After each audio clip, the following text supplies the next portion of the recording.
Yo, it's your brother Yafeuh Balogun back at you one more time. Look who I got in the room here today. Look who we got here today. We We got a back. yeah, he back, y'all. He back, y'all. It took him a little while, but he back. But he back and he back strong. Uh, do me if you could do me a big favor. Do me a big favor. Some house rules, real quick. Like, share, subscribe. Please do that. Like, share, subscribe. That'll help us out. That's just the quick house rules. Those are the all the announcements. I got Zahir Toure. Zahir, make sure we pronounce your name. How you pronounce your name again? Zahir Oladuni Mobalaji Toure. See, I wouldn't even have tried to do that. I wouldn't even try to do that. I would have got Mo Balaji. I would have got that. I know I said that wrong. I would have tore that up. But nevertheless, you have done something that many of us in the diaspora have not done. Many of us. And that's travel back to the continent. Yeah. And this is not your first time. You've Nah. been back quite a bit to the continent, back and forth, bringing knowledge, getting knowledge, coming back and forth, been educating your community about who we are, our origins, our foundations, our fundamental principles. You have been on this mission for some time. That's right. Yeah. So if I may ask you, Zahir, how was your trip to Togo this go around? Woo! I'm gonna tell you this trip to Togo, man. My brothers and sisters, my spiritual family out there in Togo, they said, "Look, man, hey, all that back to Africa, welcome home, my brother. That was last time. This time we're gonna put you to work." He said you got to train for the priestess, and we're gonna put you to work this time. And I tell everybody, going back to Africa and learning this stuff, man, it's a whole nother experience. You have to go to the continent, man, because we talk about re-Africanization. We talking about trying to connect to our ancestors. We talking about really trying to become something more, and link the original traditions with our culture here in America, and really recreate our culture in America. We have to just get out of the books, right? We can't just read a book or two. We can't just freestyle it. We can't just make it up. And that's one of the biggest things that I tell people is we got to stop making stuff up, and we got to go out there and we got to link up, and we got to do it the hard way. And there's no other way to do this but the hard way, because we done created a culture of make believe, and we can create a culture of we just accept whatever just because somebody calls himself the grand master of something something, and there's no way. And the reason why people are allowed to do this is because they have no accountability. And when we go back to the continent, and we initiate in these systems, we're held to a higher standard. You got to go out there, you got to get your money up, you got to be disciplined, you got to be dedicated, and it takes years to learn this stuff. You know what I mean? You don't just learn it in a day. And that's one of the six African virtues I was teaching people about is dedication to work. We got to be dedicated. And the reason why that's important, not only am I working out the virtues, but we're also going out there and learning things that will um, tangible things that we come back and bring to our community. So that's number one.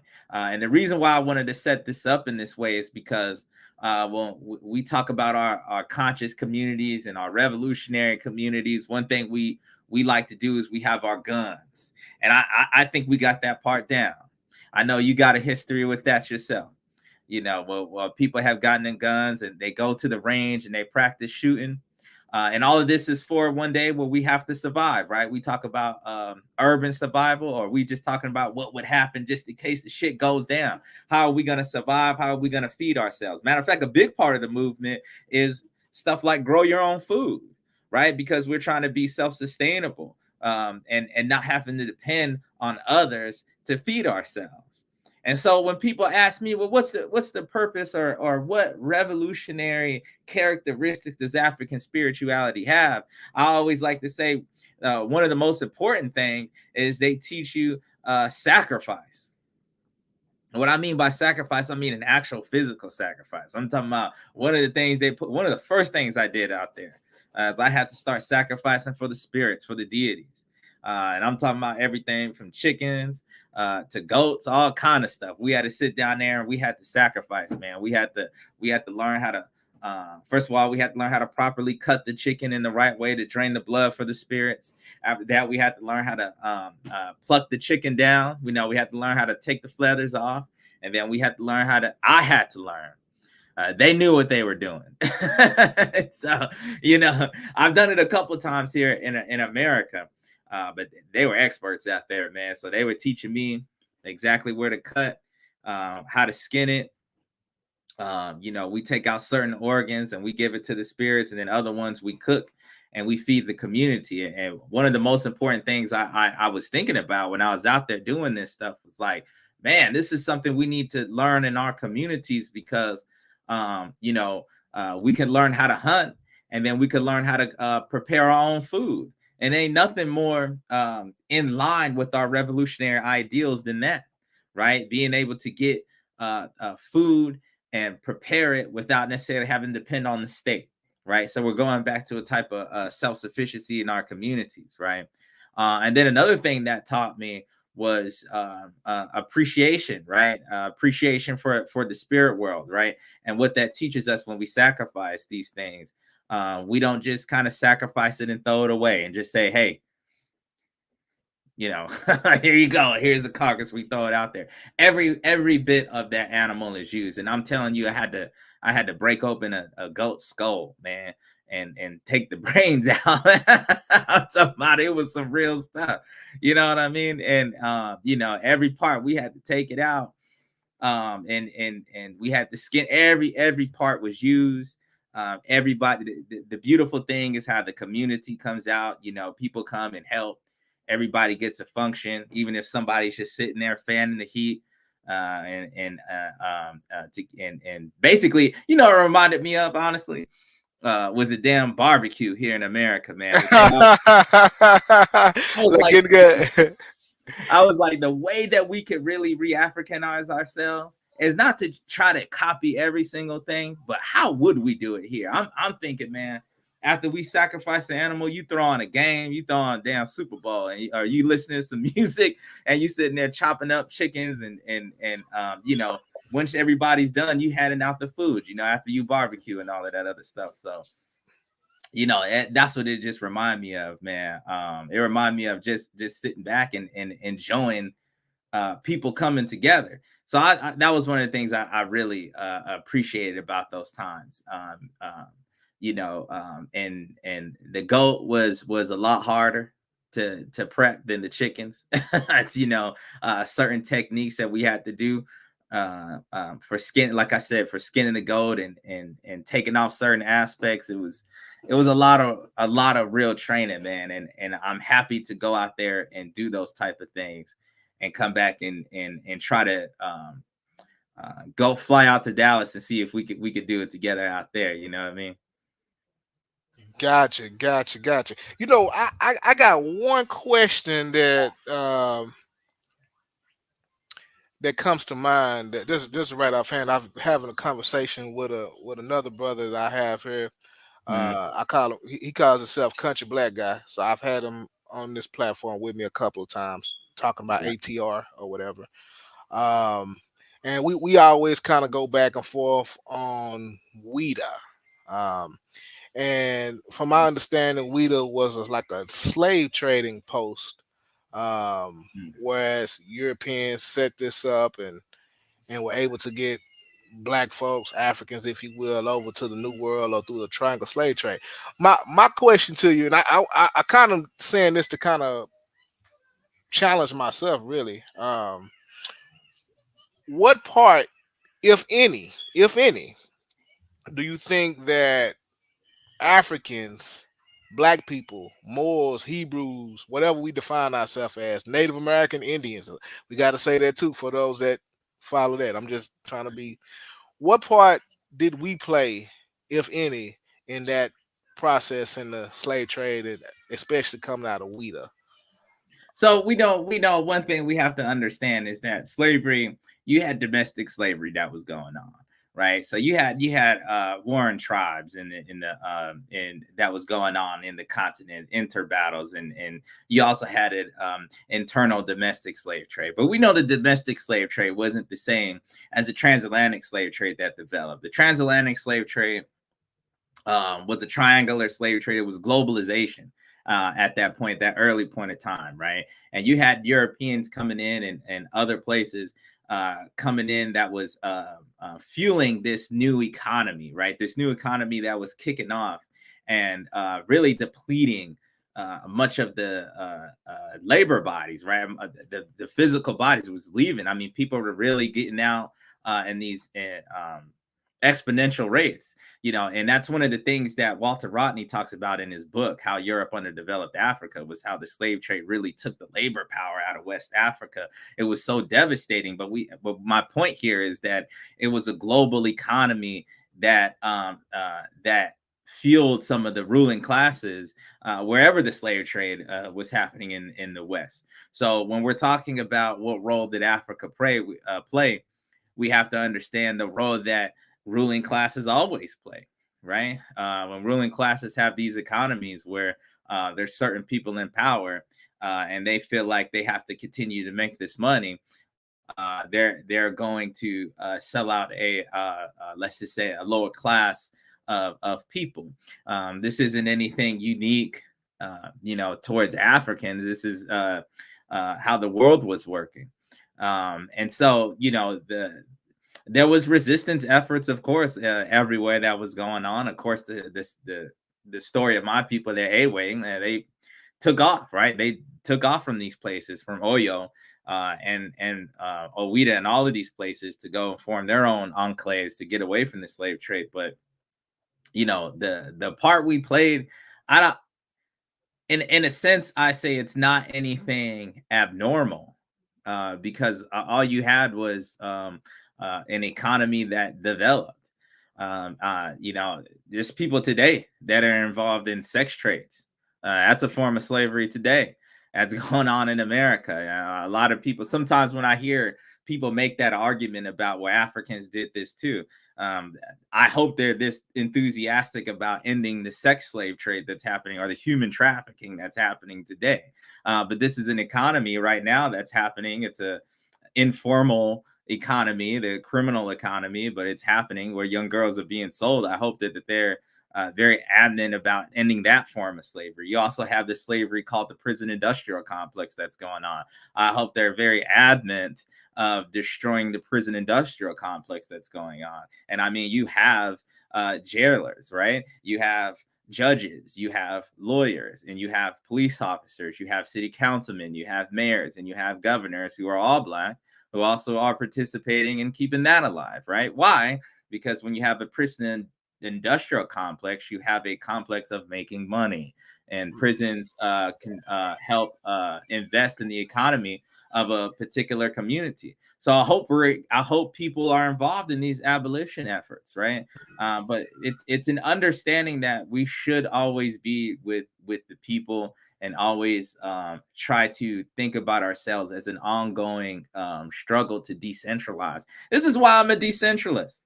Yeah, this is exactly why my philosophy is always decentralization. Not to say that decentralization is a magic utopia, but we always have to take away from power as much as possible, because any centralization of power, they're going to think about themselves. So we have to decentralize it as much.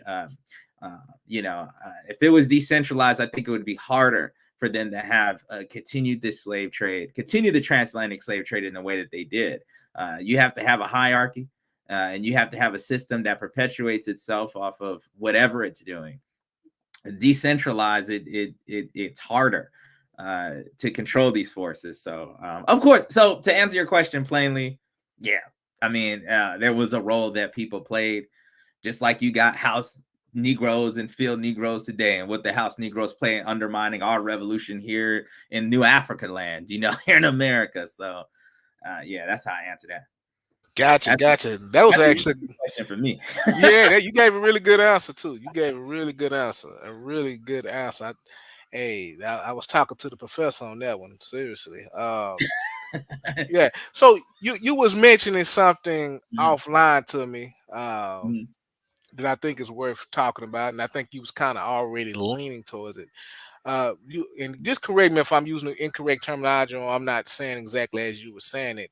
But the sense that I got, you was talking about, let's say, this particular community, and mhm, this particular community, I'm just going to use they may have a lower or an orisha that's very specific to that community that mm, may or may not have a connection or a tie to the next community over. mhm. And I think, at least I'm gonna speak for myself. I'm not gonna. I think oftentimes myself or other people sometimes think of black people as being this necessarily this one thing, so to speak. Monolithic. Yeah, that's the term I was looking for, monolithic.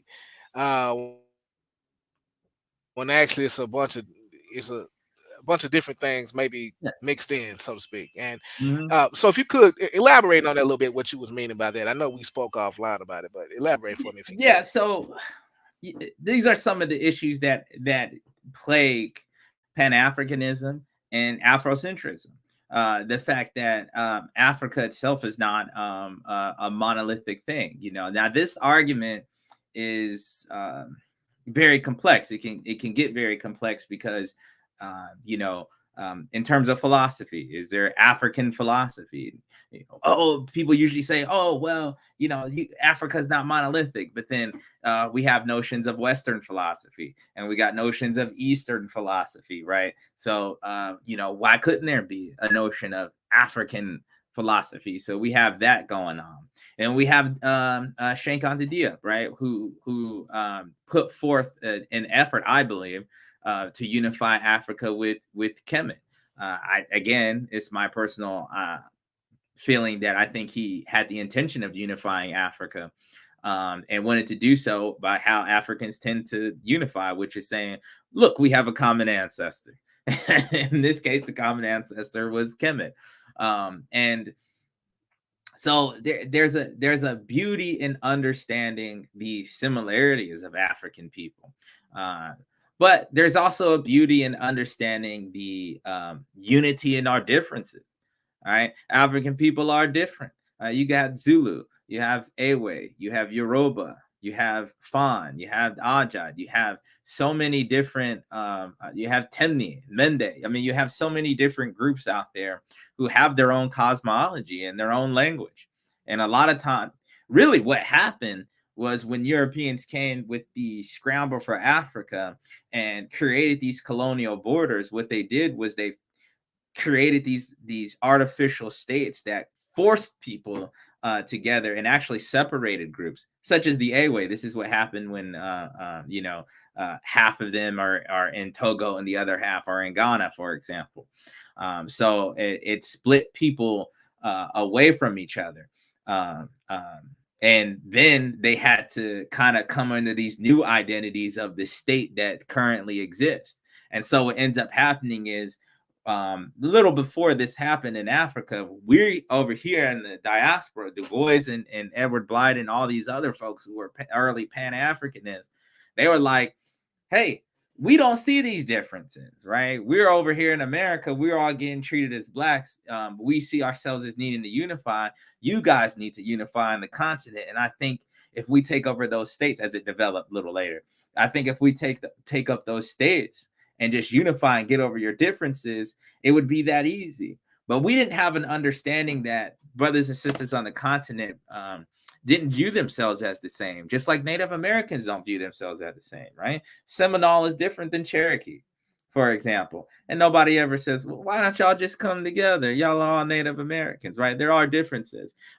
Also, if we look at Europe, Europe is not one, right? I mean, there's French and there's Germans and there's Danish and there's Irish who don't like the British because the British colonized the Irish. And there was a lot of internal fractions that were happening, internal warfare that developed into the European expansion that came and took over Africa later.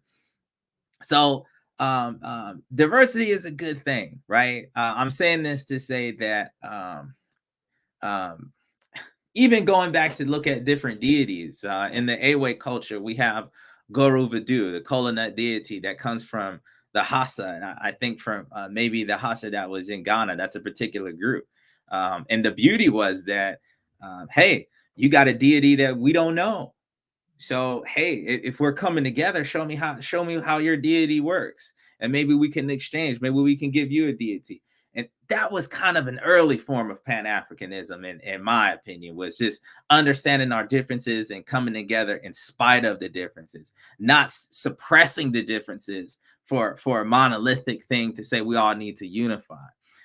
So what I'm trying to say here is that Africa is a home of a very diverse people, and each one of these people, right, like each one of these groups in the smallest unit have their own language, their own calendars, their own deities, but same time a lot of deities are kind of the same, because it's like you got a earth deity, a deity of the rain, and so on and so forth. But every now and then you get like a unique one that is often traded with other unique ones. For example, even Afa from the Yoruba land. That's something that gets spread around. The divination chain that you may see, the appellate, that came from them. So sometimes they trade knowledge in divination systems. And so I guess what I'm trying to say here is that I think diversity is really the basis of humanity.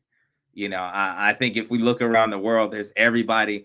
Germany, before it was Germany, it was in Germanic tribes.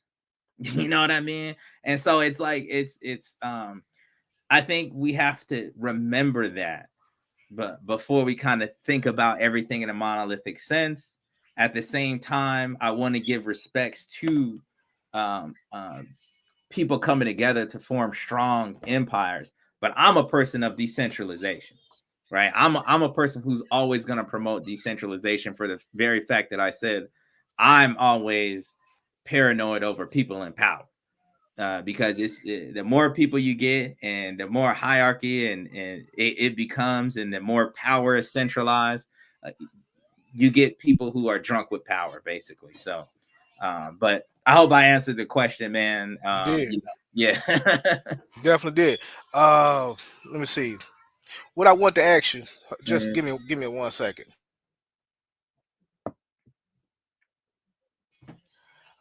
So I had a question, and I may have asked you this before, but I'm gonna ask again, if I Uh-huh. have asked before. So you've been studying, practicing, initiated into ATR, and ATR is African traditional religion or spiritual system. I'm just using a general term. Yeah. Um, what part in that do you believe that you following those tradition will have in the whole makeup or the desire to be free for black people as a whole? Do you think that it's an and what I mean by, do you think it's important for us as black people to identify with those spiritual traditions versus, let's just say, like a Islam, or let's say a Christianity, or they even just say a Buddhism, because we got some people that's into practicing Buddhism. Do you think it's important for us to identify with those traditional systems? And if so, why? And if not, why not? Does it even matter? Um, uh, you want me to answer nicely, right? I want you to answer however it come to your mind, brother. You can, hey, feel free to speak on it, however you choose fit. So, one thing I absolutely hate is these notions that we have to strip ourselves of everything the oppressor tells us, from language to the state to gender. These notions of gender being one thing or the other, and uh, Western forms of patriarchy has got us thinking that monogamy is the only good thing, and that maybe nuclear families are inherently European. I mean, all of these changes to every aspects of our lives, except for your religion. No, no, no. Because now, let's disqualify Christianity. But how can you disengage Christianity from its colonial roots in Africa? It is impossible. We just talked about the transatlantic slave trade. Christianity is was a fundamental aspect of that. The church helped fund transatlantic slave trade. Not only that, but we talk about the colonialism. What is, colonialism of the mind? They set up these institutions to say you will become one of us. The same thing they did with Native Americans here, right? Kill the Indian, save the man. And what did that mean? That means kill the native part of you and become a Christian, because that Christian thought is tied in with Western thinking. It's tied in with these Western concepts. One of my biggest issues I always had with religion is it just seems like all of the backwardsness that came along with religion, whether it was patriarchy and all of these other things, we would call it out outside of religion, but when patriarchy happens within the religion, now we have to be tolerant. It didn't make any sense to me. Especially being of an anarchist type, I was like, ban them all. It all got to go. Why would I sit here um, and participate in something that I say is wrong? When I say I'm against authority, it doesn't mean I'm against that type of authority. That means I'm against authority. So why would I participate in authority? So if I'm against so-called homophobia or patriarchy or colonialization, why would I participate in this thing? Uh, just because it's packaged in a way that's talking about spirit. Well, what the hell does that do to your spirit then? If we want to get rid of these things, get rid of these things. Don't give it a pass because it says Jesus, and don't give it a pass just because it says Muhammad. Uh, I I don't understand. Settler colonialism and all of this stuff is so bad because capitalism is bad because it's based off the genocide of Native Americans and the enslavement of Africans. Well, have you studied the origins of Islam? Because it ain't that much different.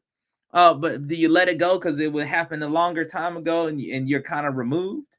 As Pan Africans, we're supposed to look at the entire continent of Africa. They always tell me, well, in the West Side Africa, West Africa, Islam spread so peacefully. But did that happen over in East Africa? Did that happen in East Africa where they were cutting off the penis of black males and making black women their slaves? Did that happen then? And we all know the Arab slave trade was the precursor to the transatlantic slave trade. Are we still being Pan-African? Are we dedicating ourselves to the re-Africanization process when we say we want to get rid of these things and start for something new? I just wrote about this in my book. I said Christianity has its focus on the afterlife. And when it focuses on the afterlife, you ain't thinking about what you can get here.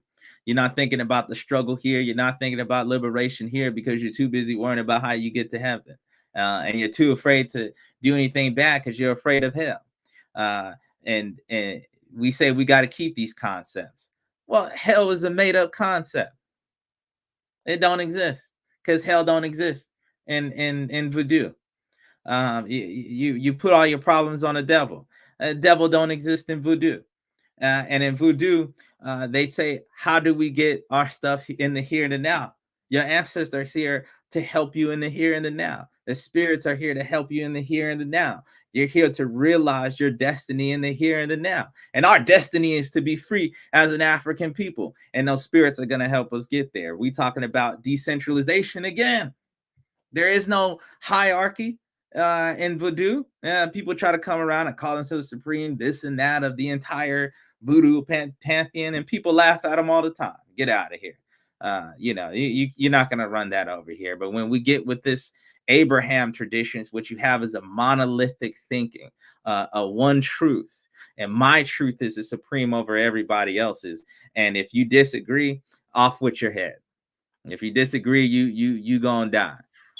And if we start to really investigate some of these things, we can understand what these things really are.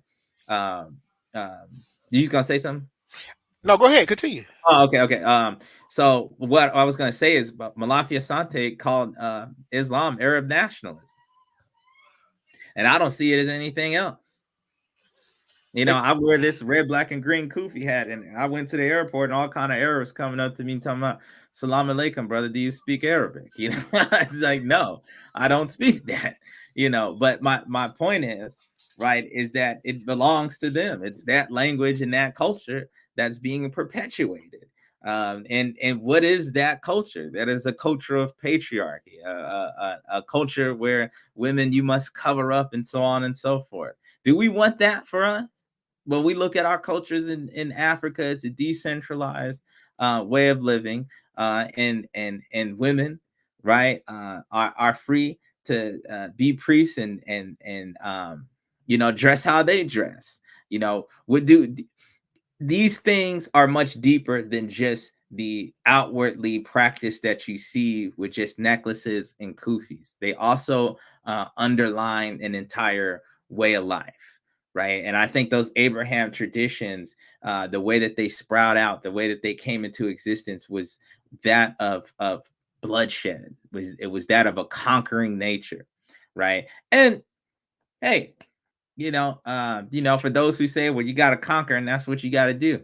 Okay, whatever. But at the same time, as us as African people, we come together on a different basis. We have a different way that we do things. We have a different way that we relate to spirits and ancestors. That's important to us.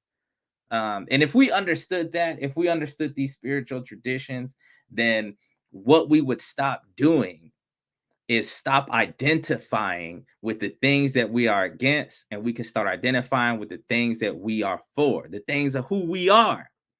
That's one of my biggest problems of the movements that I see today. That is actually my primary beef. explain. Explain. Go in detail on that. So what I'm trying to say with that is that these movements, everything that they say, even this concept of African is just only in opposition to what they feel like is the right wing in America. And so, in other words, what progressive is, that's they try to make that synonymous with what African is. You see, and so what ends up happening is the concept of Africa doesn't represent what Africans really are, or what African culture really is from the continent. What actually it represents is a progressive liberal stance of America, if that makes sense. So we're actually, when we define ourselves as Africans, we should say this is what's important to us. This is who we are. So that's why I wrote those 6 African virtues. That's who we are. That's why we talk about Black nation building. That's important to us, right? Because we're trying to build that nation of the Maguzi. We're trying to build an African nation. And guess what? We may say things that some Europeans may agree with, but that doesn't make us European. That doesn't make that thing wrong. And there's Ex- going to be some times where who we are is going to be in opposition to them. So if we're communalists, for example, there may be times where that stands in opposition to individual capitalist parasite economy, because we say we would rather come together and share. Okay, we all agree with that. But then there might be a time where some white folks come together and say, you know what, we're going to try this communalist thing out. We going to run away from that? No, it doesn't matter what they do. It should matter what we do. But we don't get to this point because the thing is we're always focused on what they're doing and what they got going on. We're always focused on what moves that they make, and then we then make our moves in accordance to what they do. And that's not how you win this war. And it's not until we realize ourselves as Africans, which means prioritizing ourselves from our own conception of right and wrong. Because right and wrong right now in the movements is what's right and wrong, and which America tells you is right and wrong. So America, it's sort of like protesting. You have a right and wrong way to protest. America will tell you, get a permit and make sure you stand on the sidewalk, and that's an accepted form of protest. But if you're really a revolutionary, you outside, I'm not getting no damn permit because we trying to shut your ass down. Revolution should always there teeter totter on a legalism, because you're trying to overthrow this thing. You ain't trying to reform it. You ain't trying to get along with it. So, and that's the same concept of being African. Our conception, our worldview is ours and ours alone. I watched a documentary from Jews called Hasidic Judaism. Hasidic Judaism. And I remember at the beginning of this documentary, they said the Hasidic Jews, they don't view themselves as American. They view themselves as Hasidic Jews in America. And they just said that. And then, yeah.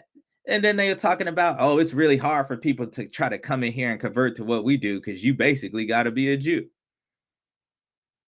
And then they were talking about how in their culture, it's super communal out there in the Hasidic Jew community. They're highly religious, and hell, the way we do things, it's all Jewish stores, it's all Jewish ran businesses. And, and the women, they get married, they have plenty of kids, and that's the way that they live their life. But here it is. When we say we should be Africans, we're just Africans here in America. It's like the first thing I hear all the time is, well, I ain't no African, or you discriminating against white people. Do you know what I'm saying? Because what our conceptions of what's okay is still dependent on what we've been taught in America. So we haven't truly decolonized yet, because a part of decolonization is dropping their conceptions of morality, their values, their virtues, all of that. It ain't just, oh, you're individual and we're communal. It's not just that. Yeah, you have to dig deeper in terms of how we perceive ourselves in reality. And you should say, I'm an African. I'm an African here in America. Period. So the fuck what? And I identify with Africa. So what? Well, you ain't American. You goddamn right. Not just because we didn't land on Plymouth Rock landed on us. It's because we just want to be African. We don't want what you have. We want what we got. So that conception of African, that may mean we don't even want skyscrapers. We may not even want a black version of their Wall Street. We may not want that because we don't want high conceptions of wealth. I was just reading in that book. I shared it on my Instagram. The Bantu Congo cosmology. They said an abundance of individual wealth is a bad thing in their culture. Now imagine if that's what we were saying for us. Then the rest of the American economy would be like, man, you crazy, nigga. I gotta get for mine. What you talking about? I gotta go for mine. You know what I'm saying? Like Charleston White said. Charleston White said, nigga, I ain't pro black, I'm pro nigga. That's what they say. Like, we ain't trying to hear all of that stuff that y'all talking about. But you got to be African, so you have to have your own conceptions of what's important and what you value. That's why we got to go back to African spirituality. That's why we got to go back to African culture. That's why we got to go back to African philosophy, because we got to rid ourselves of all of that. And then we have to figure out who we are to move forward. Don't ask me no question like that.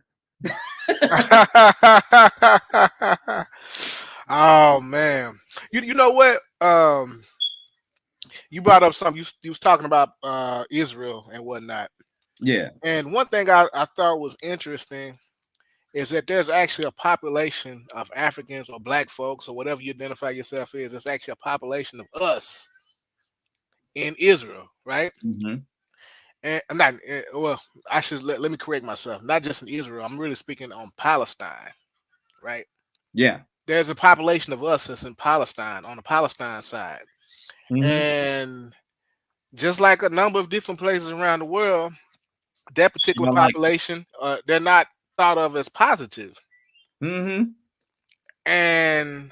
But who we are, I mean, being the good guy that we are, and I'm speaking about black folks now. That's right. Us as black folks, we are saying free Palestine, which we I'm sure we agree righteously, but no one looks at the fact of that contradiction of what's going on with those Africans in that part of the world. Could you speak on that just a little bit, as much as you know about it? Because it's black folks there, and nobody has acknowledged the African people that's in Palestine. Yeah, I talked about this on my friend Kwame Shakur's documentary. Dr. John Hendrik Clark. You know, I Right. believe he said a few things. One, we have no friends. That's number one. That should be a proverb. That should be a what I call the Black Power tradition. That needs to be a proverb of our tradition. That's an aphorism, a general truth, a general statement, an axiom that we should go by. A general truth that whenever we come up with a philosophy, we have to juxtapose our philosophy based on that axiom that Black people have no friends. That's number one. Number two, Dr. Clark also said when Black folks get a part of something, we do it better than everybody else. We're more Christian than a Christian, and more Muslim than a Muslim, and more Jew than a Jew, and a more communist than a communist. So we're out here talking about, joining in on everybody else's causes until we find out, even after we find out that they're not for our cause. And here's the thing: there's blacks in Israel and in Palestine, right? There's blacks in both places. But in respects to the Afro-Palestinians, they're facing a triple oppression, right? They're facing the oppression of the settler colonialism of Israel, and then they're also facing the oppression from the Palestinians, right, onto who they are. So this is the importance of Pan-Africanism. You can call yourself a Pan-African internationalist, but make sure you put the African first. Because the problem is, wherever we go, who else said this? Khalil Muhammad, right? Wherever you go, he always saw the Black folks on bottom, whether it's On a the bottom. communist society or no matter what. Because wherever we go, we see our Black folks are the ones getting the worst hell no matter what. So yeah, Palestine is a certain battlefront against a white settler colonialism power structure that's promoting the Israeli state. So of course we're against that. Brother Malcolm told us about Zionism. We know that. But did Brother Malcolm know about Afro-Palestinians? And if Brother Malcolm knew about Afro-Palestinians, you think he gonna ignore that? What the hell? This comes out of a lack of true understanding of the Black Power tradition. They just want to throw out Pan-Africanism because nobody wants to be an African. And people don't want to be an African because they're full of that self-hate. That's why a lot of these folks that call themselves internationalists, they running around with white women. They don't want to be anything else other than what they are. They really want to be them. So they take on all of these other causes, but they never defend our causes, African people around the world. So it's okay. And also at the same time, this does, we talk about African spirituality. I said that there's no devil in African spirituality, but there's a God and a devil in Christianity. There's an ultimate good and an ultimate evil. And so it's hard for sometimes people in the Christian Western tradition to understand that there's gray areas, to understand that there's complexities of reality. So what does that mean? That means just because the Palestinians are fighting a righteous battle, that doesn't mean that they're 100% pure. But it doesn't fit the narrative. It doesn't fit the narrative to understand that they're also racist against Afro-Palestinians. So we need to call that out if you're a Pan-African. Hell, if you're a so-called, you know, humanitarian, you need to call that out. That ain't right. It doesn't matter that they're in a struggle. Sure, that, and one thing I hate is people say, well, this ain't the right time. This ain't the right time. It's always the right time. It's always, matter of fact, the most uncomfortable time is the right time. And it's the right time because we ain't gonna hear it no other time. Because I said this years ago, to be honest with you. I had a PE class. You know, I was in community movement bureau. I did PE class. I said, man, there's racism against Afro-Palestinians. Everybody's like, oh man, that's crazy. But now that it's become a phenomenon, right? Now when we say it, it means more. Why are you saying this? And people want to deny it. Don't deny it because you acting like the oppressor. You worse than the oppressor because you Black, dismissing other Black people problems. And I bet these the same folks running around talking about some, well, it's the Africans, the ones that sold us into slavery, you know. And these same Negroes that be talking this stuff because they don't value Africanness. They don't value that Blackness. Not as much as they value the ideology. not as much as they value the Christianness and the Islamicness and the communism and all this other stuff. You have to keep that always on Front Street. God damn it. You got to always say to yourself, we have no friends. Just like with Native Americans. I talked about Native Americans a lot here because there's a lot of similarities between what happened on the continent and what happened here in North America with Native Americans. But they had slaves too. And Cherokees didn't like black folks either.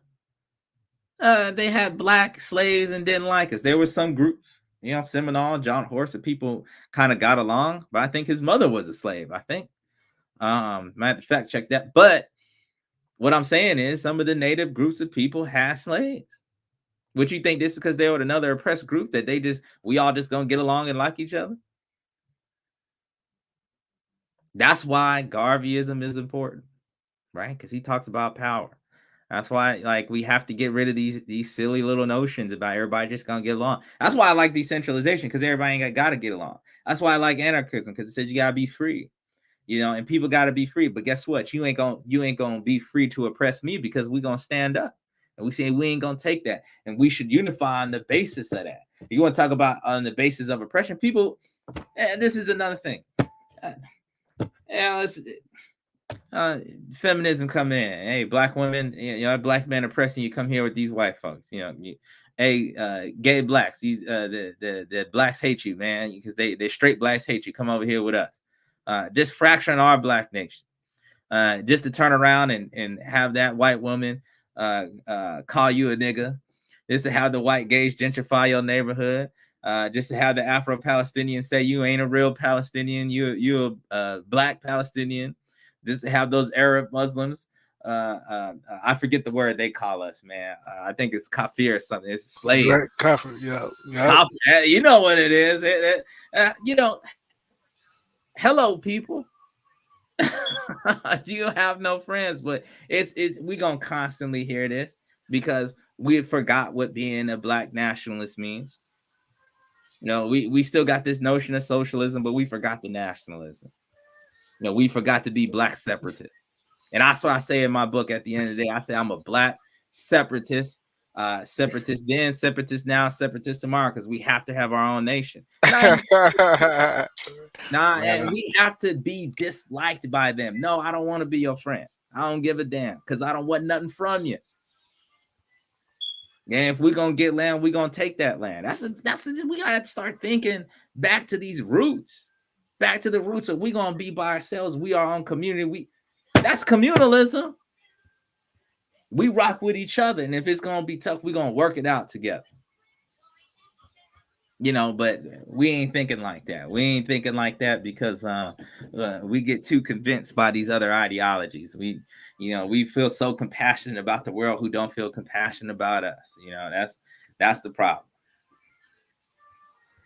Wow. Wow, this has been a deep conversation here. You've been fire. You've been fire on fire Because I came back from Africa. The motherland gives you some fire. How many days you was over there? I was over there. It was a short trip this time, man. So I was about there just a week. Just a week. And you flew to Paris, right? Yeah. I ain't getting no bed bugs or nothing. But I saw that I was in the heart of the colonialist world, the heartland of the Urugu. But I saw more African people there, Afro-French women, beautiful African French women were there.